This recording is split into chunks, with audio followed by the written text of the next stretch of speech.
How to fix IDBI app not working.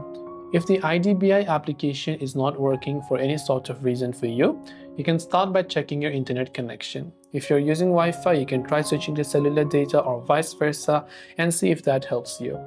If you're using the app on Android, long press the IDBI app icon, tap the I button to come to the app info page. Now when you're here, you can scroll down to the storage tab where you can simply clear the cache files, and you can also clear the data if that is what you wish.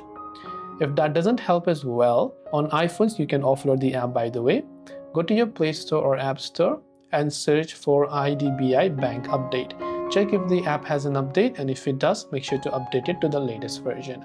On Android, make sure you're not using any third-party apps and you have turned off developer options, and also try restarting your device. After that, the application will be able to open up without any issues.